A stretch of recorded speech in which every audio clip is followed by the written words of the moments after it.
Hello नमस्कार, आप सबका बहुत बहुत स्वागत है हमारे चैनल पर। तो जैसा कि आप लोगों को ज्ञात होगा, आपके अपने चैनल स्टडी ग्रुप हिंदी के माध्यम से हिंदी की टीजीटी, पीजीटी, नेट, जेआरएफ जैसी आदि एग्जाम की तैयारी कराई जाती है। साथ ही विभिन्न प्रकार की प्रतियोगी परीक्षा के सामान्य हिंदी पाठ की तैयारी कराई जाती है।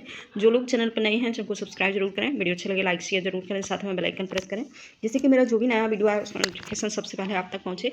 तो आज हम हिंदी के आधुनिक काल के महत्वपूर्ण प्रैक्टिस सेट लेकर आए हैं। उम्मीद करते हैं प्रैक्टिस सेट आप सबके लिए बहुत ही उपयोगी होगा। इसमें जितने भी प्रश्नों को रखा है वो सारे के सारे प्रश्न आधुनिक काल के हैं और बहुत ही महत्वपूर्ण हैं। तो चलिए देखते हैं। पहला प्रश्न है हमारा, पहला प्रश्न है उर्मिला किसकी रचना है। जल्दी जल्दी प्रैक्टिस सेट को सॉल्व करेंगे। उर्मिला किसकी रचना है? और ऑप्शन है उदय शंकर भट्ट हैं, दिनकर हैं, सुभद्रा कुमारी चौहान है, बालकृष्ण शर्मा नवीन है। तो आंसर हो जाएगा बालकृष्ण शर्मा नवीन की ये महत्वपूर्ण रचना है। इसमें लक्ष्मण की पत्नी उर्मिला का उल्लेख हुआ है। उर्मिला का वर्णन है, लक्ष्मण की पत्नी है। यह रचना टोटल 6 खंडों में है, 6 खंडों में विभाजित है, 6 वर्गों में विभाजित है। ठीक है, और 6 वर्गों में टोटल ये विभाजित रचना है और बालकृष्ण शर्मा नवीन की महत्वपूर्ण रचना है। और इसमें उर्मिला का विरह वर्णन किया गया है। ठीक है, इसके बाद है प्रश्न दूसरा, रेणुका किसकी रचना है। ऑप्शन है पंत हैं, दिनकर हैं और माधवी वर्मा है, प्रसाद हैं। तो आंसर हो जाएगा बी सही, यानी कि रामधारी सिंह दिनकर। रेणुका इनकी महत्वपूर्ण रचना रही है। इसके बाद प्रश्न दूसरा है, दिनकर जी किस काव्य ग्रंथ में यौवन सौंदर्य और विरह गीत का उल्लेख किया है। दिनकर की कौन सी रचना है वो जिसमें यौवन सौंदर्य और विरह गीत का वर्णन है। ऑप्शन है रसवंती है और बुद्धदेव है, कलातीर्थ है, कलिंग विजय है। 4 ऑप्शन, आंसर जो हो जाएगा ए सही। रसवंती में इन्होंने अपने यौवन सौंदर्य और विरह गीत का उल्लेख किया हुआ है। तो आंसर हमारा हो जाएगा फर्स्ट सही, यानी कि रसवंती। इसके बाद है प्रश्न दूसरा, प्रश्न है हिंदी काव्य साहित्य में मार्शलवाद के प्रवर्तक कौन है। अच्छा सा प्रश्न है ये, प्रश्न बहुत बार रिपीट भी हुआ है एग्जाम में। और ऑप्शन है इसके हरवंश राय बच्चन, रामेश्वर अंचल, रामधारी सिंह दिनकर और शिवमंगल सुमन। तो आंसर जो हो जाएगा इसका हो जाएगा बी सही, रामेश्वर अंचल। इसके साथ ही नेक्स्ट दूसरा है प्रश्न नंबर 5। प्रश्न है दिनकर की वह कृति भारत और चीन युद्ध को आधार बनाकर लिखी गई है। वो बताना है कि कौन सी रचना है जो भारत और चीन को आधार बनाकर लिखी गई है। तो आंसर जो हो जाएगा, ऑप्शन है रसमर्थी है, पुनर्वा है, परशुराम की प्रतीक्षा और कुरुक्षेत्र है। तो आंसर जो हो जाएगा परशुराम की प्रतीक्षा में भारत और चीन युद्ध वर्णन का उल्लेख किया हुआ है इसमें। इसके साथ ही नेक्स्ट दूसरा प्रश्न है, प्रगतिवाद के आदि प्रवर्तक कौन है। प्रगतिवाद के आदि प्रवर्तक बताना है। ऑप्शन है सुभद्रा नंदन पंत हैं, कार्ल मार्क्स हैं और E.M. फास्टर हैं, नागार्जुन है। तो आंसर बी सही हो जाएगा। कार्ल मार्क्स हमारे प्रगतिवाद के आदि प्रवर्तक माने जाते हैं। तो आंसर जो हो जाएगा कार्ल मार्क्स, यानी कि बी सही। इसके बाद है प्रश्न दूसरा, प्रश्न है 7। प्रश्न है प्रगतिशील संघ की स्थापना कहाँ पर हुई थी। तो ऑप्शन है लखनऊ में हुई थी, उज्जैन में हुई थी, पेरिस में हुई थी, डेनमार्क में हुई थी। तो आंसर हो जाएगा इसका सी सही, यानी कि पेरिस। इसके बाद प्रश्न दूसरा है प्रश्न नंबर 8 है, भारत में प्रगतिशील लेखक संघ के प्रथम अधिवेशन की अध्यक्षता किसने की थी। और ऑप्शन है निराला है, यशपाल है, नागार्जुन है, प्रेमचंद है। तो आंसर जो हो जाएगा प्रेमचंद हो जाएगा। इसके बाद है निलय उपाध्याय का उपन्यास पहाड़ का नायक। अच्छा उपन्यास है ये पहाड़ का नायक निलय उपाध्याय का। तो बताना है कि इसके नायक कौन है। ऑप्शन है तेन सिंह हेलेरी हैं, संतोष यादव हैं, दशरथ माझी हैं, सचिन तेंदुलकर हैं। तो आंसर जो हो जाएगा दशरथ माझी, यानी कि सी। इसके बाद है प्रश्न दूसरा, एक कुत्ता और मैना संस्मरण गुरुदेव शब्द किसके लिए आया है।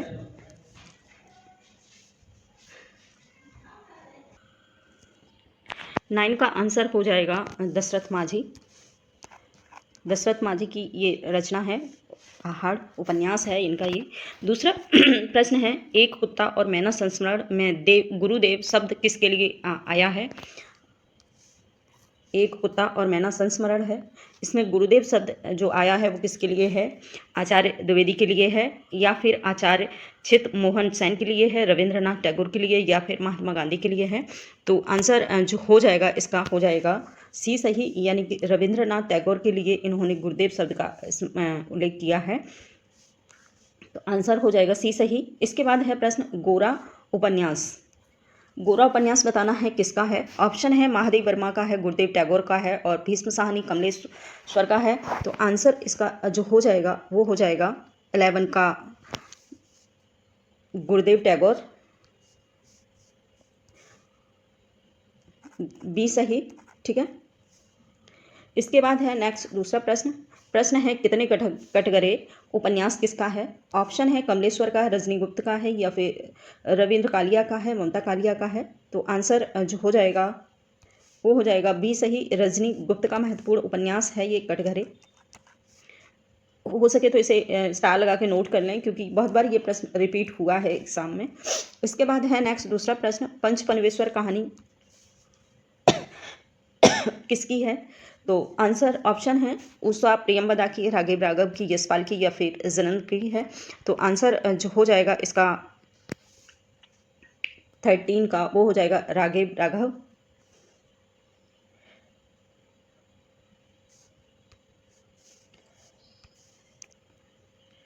ऑप्शन है इसके उषा प्रियंवदा है, राघव राघव हैं, यशपाल हैं और जनेंद्र हैं। तो आंसर हो जाएगा इसका राघव राघव। पंचपनवेश्वर एक प्रेमचंद की और है, प्रेमचंद ने और लिखी है पंचपनवेश्वर कहानी, बहुत ही महत्वपूर्ण रही है और उसी से रिलेट होके इन्होंने अपनी ये कहानी लिखी है पंचपनवेश्वर, राघव राघव ने, और इसी से रिलेटेड है ये कहानी। तो आप दोनों को ही याद रखिएगा, पंचपनवेश्वर एक प्रेमचंद की कहानी है, दूसरी है राघव राघव की कहानी है। तो दोनों ही रचनाओं को आप ध्यान में रखिएगा। इसके बाद है प्रश्न दूसरा, वापसी कहानी किसकी है। ऑप्शन है उषा प्रियंवदा है, गुलेरी हैं और प्रसाद हैं, जयशंकर प्रसाद हैं, यशपाल हैं, चंद्रधर शर्मा गुलेरी हैं। आधा आधा प्रश्न ऑप्शन लिखा हुआ है इसलिए दोबारा से बोला है। तो आंसर जो हो जाएगा 14 का वो हो जाएगा उषा प्रियंवदा। वापसी कहानी है इनकी, बहुत ही फेमस कहानी है वापसी। इसके बाद है सप्तरसिम एकादशी, पंचभूत, चतुर्थ स्पर्धा तथा अष्टदल एकांकी संग्रह किसके हैं। महत्वपूर्ण एकांकी संग्रह हैं ये, और बताने हैं कि ये महत्वपूर्ण एकांकी संग्रह हैं किसके। ऑप्शन है मोहन राकेश के, उपेंद्र नाथ अस्क के, गोविंद दास के या फिर भुवनेश्वर प्रसाद के हैं। तो आंसर जो हो जाएगा 15 का वो हो जाएगा गोविंद दास के ये महत्वपूर्ण कहानी एकांकी संग्रह हैं। सप्तरसिम एकादशी, पंचभूत, चतुष्पद और स्पर्धा। अष्टदल बहुत बार रिपीट हुई है ये रचना, तो अष्टदल को जरूर आप लोग याद रखिएगा, बहुत बार आती है ये अष्टदल रचना किसकी है। तो आंसर है गोविंद दास की। ठीक है, इसके बाद है प्रश्न दूसरा, प्रगतवाद को युग की वाणी किसने कहा है। प्रगतवाद को युग की वाणी। ऑप्शन है सुमित्रा नंदन पंथ ने कहा है, नागार्जुन ने, केदारनाथ अग्रवाल ने या फिर त्रिलोचन शास्त्री ने। तो आंसर जो हो जाएगा 16 का हो जाएगा सुमित्रा नंदन पंथ ने प्रगतिवाद को युग की वाणी नाम दिया है। तो आंसर अपना जरूर याद रखिएगा, सुमित्रा नंदन पंथ। इसके बाद है नेक्स्ट दूसरा प्रश्न, कैन का कवि किससे कहा जाता है। ठीक है, ऑप्शन है गिरजा कुमार माथुर हैं, केदारनाथ अग्रवाल हैं, मुक्तबोध हैं और हरि नारायण व्यास हैं। ये 4 प्रमुख ऑप्शन दिए हुए हैं, तो आप लोग इसको ज़रूर याद रखिएगा। और आंसर इसका हो जाएगा वो है हमारा प्रश्न नंबर 17 के जो आंसर है वो है केदारनाथ अग्रवाल। केदारनाथ अग्रवाल का महत्वपूर्ण ये रचना है।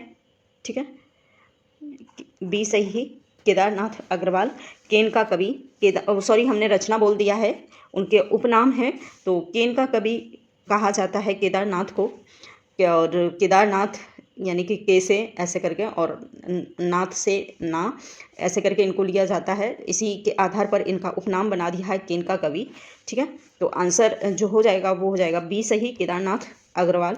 इसके बाद है नेक्स्ट दूसरा प्रश्न, केदारनाथ अग्रवाल की किस कृति में विषम अर्थव्यवस्था का चित्रण है। विषम अर्थव्यवस्था का। ठीक है, ऑप्शन है आग का आईना, नींद के बादल, युग की गंगा और हे मेरी तुम।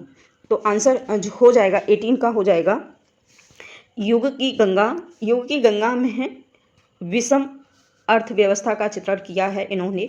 आप लोग जरूर इस रचना को पढ़िए, तो महत्वपूर्ण रचना है ये युग की गंगा।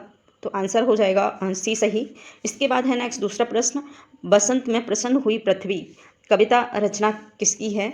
बसंत में प्रसन्न हुई पृथ्वी। ऑप्शन है नागार्जुन है, त्रिलोचन है, जयशंकर प्रसाद हैं, केदारनाथ अग्रवाल हैं। तो आंसर जो हो जाएगा 19 का हो जाएगा केदारनाथ अग्रवाल। ठीक है, डी सही। इसके बाद है नेक्स्ट दूसरा प्रश्न है नागार्जुन का वास्तविक नाम क्या था। ये बताना है कि नागार्जुन का जो वास्तविक नाम था वो क्या था। ऑप्शन है बाबा नागार्जुन और बाबा दीन, दूसरा है वासुदेव सिंह बैद्यनाथ मिश्र। तो आंसर हो जाएगा हमारा इसका 20 का डी सही। वैद्यनाथ इनका पूरा नाम है, वैद्यनाथ मिश्र इनका नाम दिया गया है। नागार्जुन इन्हें बाद में नाम उपनाम मिला है। तो इनका जो वास्तविक नाम है यानी कि रियल नाम है वो है वैद्यनाथ मिश्र, आप भूलिएगा नहीं। इसके बाद नेक्स्ट दूसरा प्रश्न है तुम्हारी स्मृति रेखाचित्र संस्मरण के लेखक हैं। रेखाचित्र और संस्मरण इसलिए है कि बहुत सारी ऐसी कृतियाँ हैं हमारे हिंदी साहित्य में जो अभी तक क्लियर नहीं हो पाई हैं कि वो वाकई में संस्मरण है या फिर रेखाचित्र है। तो जहाँ कन्फ्यूजन है जिन कृतियों पर तो वहाँ ऐसा लिख के दे दिया जाता है। तो इसीलिए हमने ये मेंशन किया है दोनों चीज़, तो इसलिए कि आप कंफ्यूज ना हो। इसके बाद है ऑप्शन इसका आगे है नागेंद्र हैं, माखनलाल हैं, महादेवी वर्मा हैं। तो आंसर जो हो जाएगा वो हो जाएगा सी सही, यानी कि माखनलाल चतुर्वेदी। ठीक है, तुम्हारी स्मृति ये इनका महत्वपूर्ण संस्मरण है। इसके बाद है नेक्स्ट दूसरा प्रश्न है नागार्जुन की रचना नागार्जुन की किस कृति में बरवे छंद का प्रयोग हुआ है। ये बहुत ही महत्वपूर्ण प्रश्न है। बरवे छंद किस रचना में इन्होंने प्रयोग किया है। ऑप्शन है भास्मांकुर है और शिवमंगल नागार्जुन की किस कृति में बरवे छंद का प्रयोग हुआ है। अच्छा ठीक है, और शिवमंगल सुमन है, राघव राघव हैं या फिर कोई नहीं है। तो आंसर ये रचना किस कृति में है, ये थोड़ा सा हमें कंफ्यूज वाला प्रश्न लग रहा है। तो आप इसे मतलब इसे उसमें डाल दीजिएगा, क्लियर करके मैं कल या नेक्स्ट वीडियो में बता दूंगी इसका जो भी है। और आंसर होगा इसका, वैसे तो मैं फिर भी कोशिश करूंगी। आंसर इसका भास्मांकुर है। ठीक है, भास्मांकुर है नागार्जुन की जो कृति है जिसमें बरवे छंद का प्रयोग हुआ है वो है भास्मांकुर। और जो कन्फ्यूजन है वो ये है कि इसमें कवियों के नाम क्यों दे दिए हैं। हालांकि में ऐसा कोई इश्यू नहीं है, फिर भी देखेंगे एक बार। ठीक है, कोई कंफ्यूज नहीं होना चाहिए। इसके बाद नेक्स्ट दूसरा प्रश्न है अजय खंडर के रचयिता कौन हैं। ऑप्शन है रामदरस मिश्र हैं, त्रिलोचन है, राघव राघव हैं, शिव मंगल सुमन हैं। तो आंसर जो हो जाएगा शिव मंगल सुमन, यानी कि डी सही। ठीक है, आंसर हो जाएगा हमारा डी सही, शिव मंगल सुमन।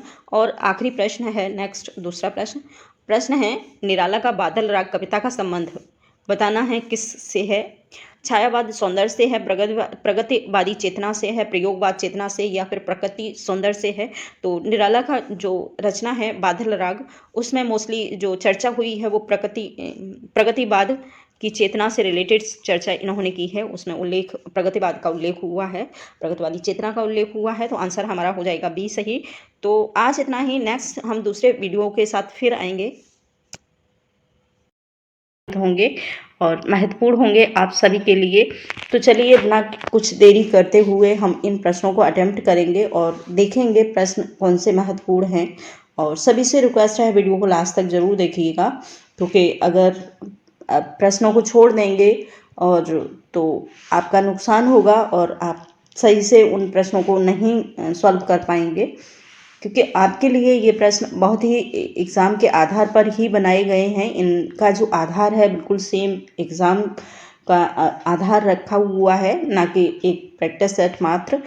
तो एग्ज़ाम के आधार पर इन प्रश्नों को हमने रखा है, इन प्रश्नों को कलेक्ट किया है, जिस आधार पर एग्ज़ाम में प्रश्न बनते हैं। कहीं भाषा का थोड़ा सा होता है, उसी आधार पर भाषा को भी हमने चेंज किया है। तो चलिए देखते हैं। पहला प्रश्न है निम्नलिखित में से कौन सा मूल दीर्घ स्वर नहीं है। महत्वपूर्ण प्रश्न है, थोड़ा सा आप समझने की कोशिश करिएगा। मूल दीर्घ स्वर नहीं है, ठीक है, इसमें मूल दीर्घ स्वर पूछा है। वैसे तो हम सभी को मालूम है मूल जो स्वर होते हैं वो केवल 4 होते हैं। ठीक है, मूल स्वर 4 होते हैं, अ, ई, उ और रे। इस प्रकार से 4 मूल स्वरों को हमने रखा है। इन्हें मूल स्वर भी कहते हैं और इन्हें ह्रस्व स्वर भी कहते हैं। ठीक है, ह्रस्व स्वर। इस आधार पर, लेकिन इसमें अलग प्रश्न है मूल दीर्घ स्वर नहीं है। इसके बाद जो प्रश्न बनता है अब इसमें दीर्घ स्वर कौन से हैं? हमारे हिंदी वर्णमाला में टोटल 11 स्वरों को रखा गया है, ठीक है। तो उन्हीं उसमें 4 जो हो जाते हैं हमारे, ये हो जाते हैं मूल स्वर या फिर ह्रस्व स्वर, बाकी हो जाते हैं दीर्घ स्वर, ठीक है। इसके साथ ही मूल स्वर उन स्वरों को कहा है इसमें जो संयुक्त स्वरों की श्रेणी में आते हैं, ठीक है।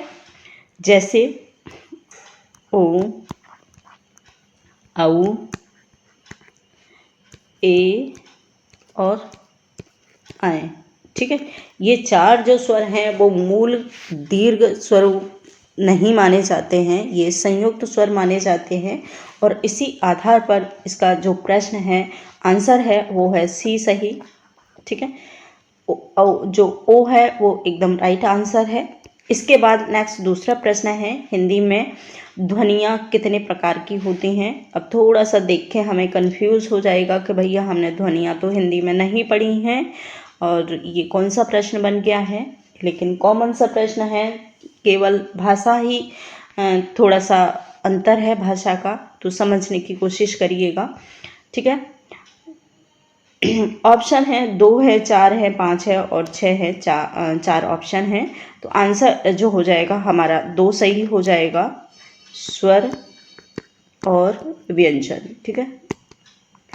व्यंजन, ये 2 ही प्रकार होते हैं हमारी हिंदी वर्णमाला की ध्वनियों के, ठीक है।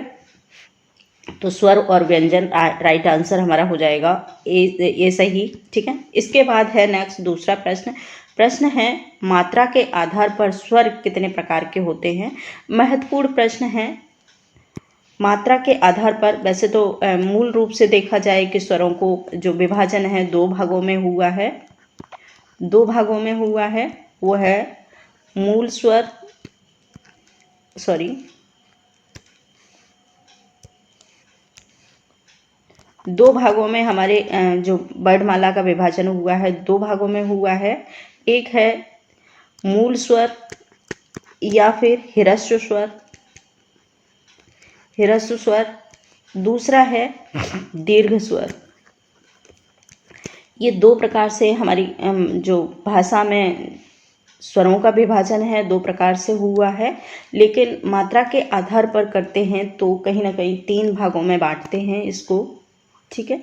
पहला है मूल या फिर ह्रस्व स्वर, दूसरा दीर्घ स्वर, तीसरा जो है भाग वो है प्लुप्त स्वर, ठीक है। प्लुप्त स्वर, ठीक है। इस आधार पर हम 3 भागों में बांटते हैं। प्लुप्त स्वर कौन से होते हैं? जिन स्वरों में मूल स्वर से ज़्यादा, दीर्घ स्वर से ज़्यादा समय लगता है उनको हम कहते हैं प्लुप्त स्वर, ठीक है। और जैसे ओम, उसमें थोड़ा सा हमें स्वर हमारा वही है, लेकिन जो समय है वो थोड़ा सा ज़्यादा लगता है, इसी आधार पर उन्हें प्लुप्त स्वर बोला गया है। इसके साथ ही नेक्स्ट दूसरा प्रश्न है जिना के आधार पर स्वर कितने प्रकार के होते हैं? महत्वपूर्ण प्रश्नों को, सारे प्रश्नों को रखा हुआ है। ऐसे प्रश्न हैं जो बहुत बार एग्ज़ाम में रिपीट हुए हैं और हमेशा रिपीट होते हैं, ठीक है। जिना के आधार पर, ठीक है, किस प्रकार से स्वरों का विभाजन हुआ है ये आप समझ लीजिएगा। ऑप्शन है 2 हैं, 3 हैं, 4 है और 6 है। 4 ऑप्शन हैं, तो आंसर जो हो जाएगा इसका हो जाएगा बी सही, यानी कि 3 सही है, ठीक है। 3 भागों में बांटा है जिना के आधार पर। जिना का मतलब होता है जीभ के आधार पर स्वरों का जो विभाजन है वो 3 प्रकार से होता है।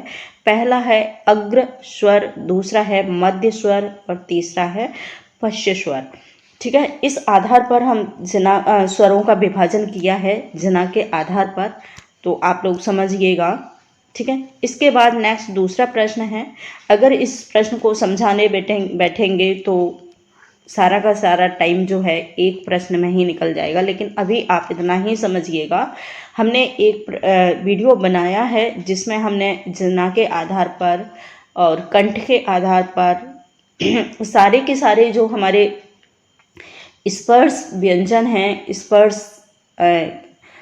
स्थान हैं, उनके आधार पर हमने स्वरों को और व्यंजनों का विभाजन किया है। तो कोशिश करिए आप उस वीडियो को ज़रूर देखेंगे तो सारी की सारी बातें आपको समझ आ जाएंगी।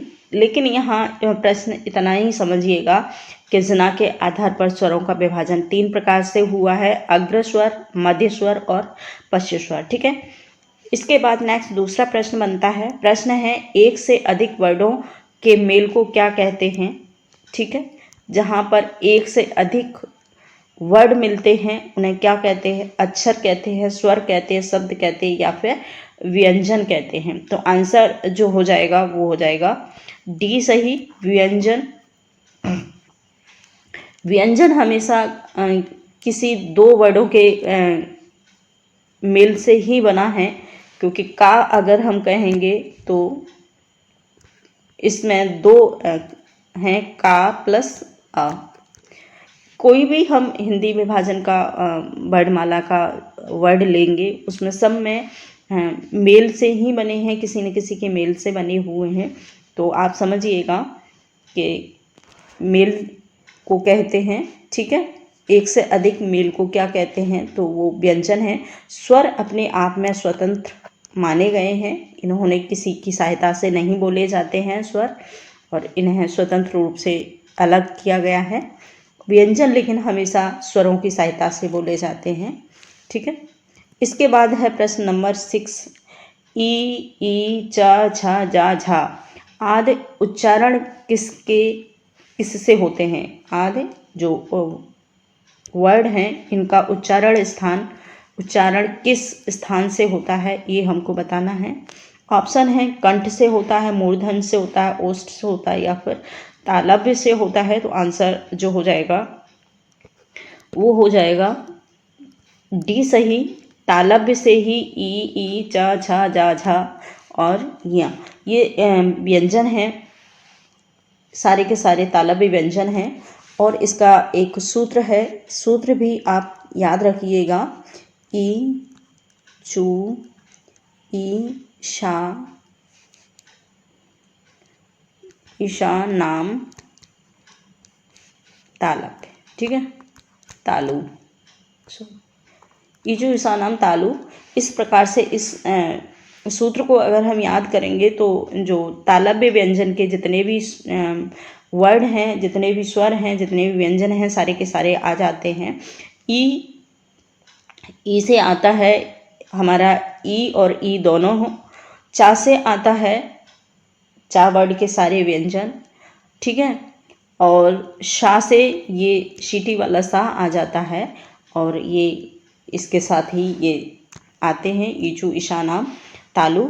इस प्रकार से हम इन तालव्य व्यंजनों को याद कर सकते हैं सूत्र के आधार पर।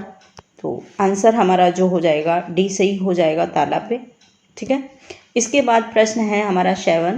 प्रश्न है, जिनका उच्चारण स्वतंत्रता से होता है और जो व्यंजन के उच्चारण में सहायक होते हैं उसे क्या कहते हैं। वही प्रश्न है, बस भाषा थोड़ी चेंज है, लैंग्वेज का थोड़ा सा अंतर किया हुआ है इन प्रश्नों में, और उसी के आधार पर हम समझ सकते हैं कि इसका आंसर क्या हो सकता है। आप ज़रूर गैस करके बताइएगा। ऑप्शन है, स्वर है, सर्वनाम है, संज्ञा है, उपसर्ग है, 4 ऑप्शन है। तो आंसर जो हो जाएगा वो हो जाएगा हमारा ए सही, स्वर हमेशा किसी की सहायता से नहीं बोले जाते हैं, ये हमेशा स्वतंत्र होते हैं अपने आप में उच्चारण करने के लिए। तो आंसर हमारा ए सही है, यानी कि स्वर। इसके बाद है प्रश्न नंबर 8। प्रश्न है, निम्नलिखित में से कौन दीर्घ स्वर नहीं है। इसमें दीर्घ स्वर बताना है। तो आंसर जो हो जाएगा वो हो जाएगा, सॉरी इसमें थोड़ा सा गड़बड़ लग रहा है मुझे। इसका जो आंसर है वो है ए सही, ई, यानी कि ये दीर्घ स्वर नहीं है, इसमें आंसर गलत दिया हुआ है, तो आप लोग इसको माइंड ना करें। इसका जो आंसर राइट आंसर वो होगा ए सही, क्योंकि जो ए है यानी कि ई है, ये है एक मूल स्वर है, यानी कि ह्रस्व स्वर है। बाकी ये तीनों स्वर मूल स्वर में आते हैं और आंसर जो होगा वो होगा फर्स्ट ए सही। ठीक है, इसके बाद नेक्स्ट दूसरा प्रश्न है, निम्नलिखित में से कौन अंतस्थ व्यंजन कौन सा है। ये दो बार कौन कौन लिखा हुआ है, तो इसलिए आप इसको कट कर दीजिएगा इस वाले को। ठीक है,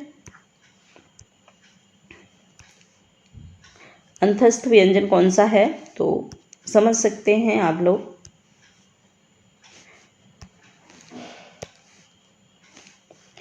ये वाला कट कर दीजिएगा। निम्नलिखित में से अंतस्थ व्यंजन कौन सा है। ऑप्शन है गा है, जा है, वाह है और सा है। तो आंसर जो हो जाएगा वो हो जाएगा सी सही। अंतस्थ व्यंजन हमारे चार होते हैं, य, र, ल और व। ये चार अंतस्थ व्यंजनों की श्रेणी में आते हैं, तो आंसर हमारा हो जाएगा सी सही। ठीक है, इसके बाद है प्रश्न, या का उच्चारण स्थान क्या है। महत्वपूर्ण प्रश्न है, या का उच्चारण स्थान। ऑप्शन है ओष्ठ है, दांत है, मूर्ध है, तालु है। चार ऑप्शन है। तो ऊपर हमने जो उसका सूत्र दिया हुआ था, ईचु यशा नाम तालु। ठीक है, तो इसमें या और श दोनों ही आते हैं, और ई और ई ये इस प्रकार से तालु में आ जाते हैं, बाकी चा वर्ड के सारे व्यंजन। ठीक है, तो आंसर जो हो जाएगा डी सही हो जाएगा, या। ठीक है, तालु। इसके बाद प्रश्न है नेक्स्ट दूसरा प्रश्न है, काकल्य वर्ड कौन सा है। महत्वपूर्ण प्रश्न है, काकल्य वर्ड बहुत बार आता है और बस थोड़ा सा कन्फ्यूजन की वजह से ये हमेशा छूट जाते हैं बच्चों से। तो कोशिश करिए इन जो लैंग्वेज को ध्यान में रखिएगा। काकल्य वर्ड कौन सा है। ऑप्शन है या है, शा है, हा है और है ड़ा। ठीक है, चार हैं ऑप्शन हैं, तो आंसर जो हो जाएगा हमारा हा हो जाएगा। हा एक काकल्य व्यंजन में आता है। ठीक है, आंसर हमारा सी सही हो जाएगा। इसके बाद है नेक्स्ट दूसरा प्रश्न है, अंतस्थ और ऊष्म में कितने वर्ड होते हैं। अंतस्थ और ऊष्म व्यंजन टोटल कितने होते हैं ये पूछा है, तो आंसर जो हो जाएगा वो हो जाएगा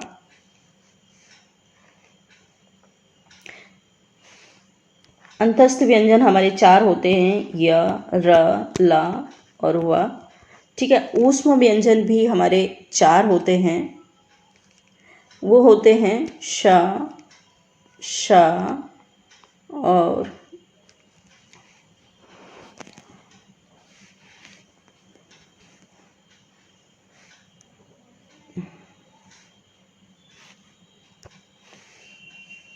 आंसर इसका जो हो जाएगा वो हो जाएगा सी सही, बी सही।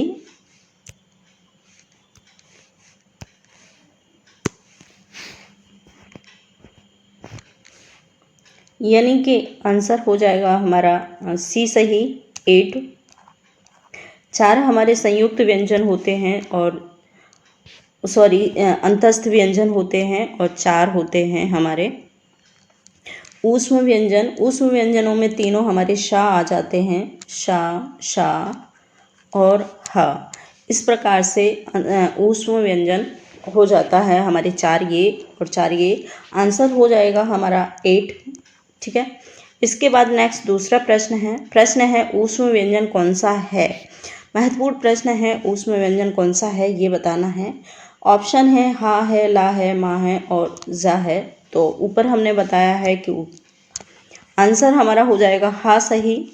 इसके बाद नेक्स्ट दूसरा प्रश्न है, हिंदी भाषा में कुल कितने वर्ड लिपियां हैं। महत्वपूर्ण प्रश्न है, वर्ड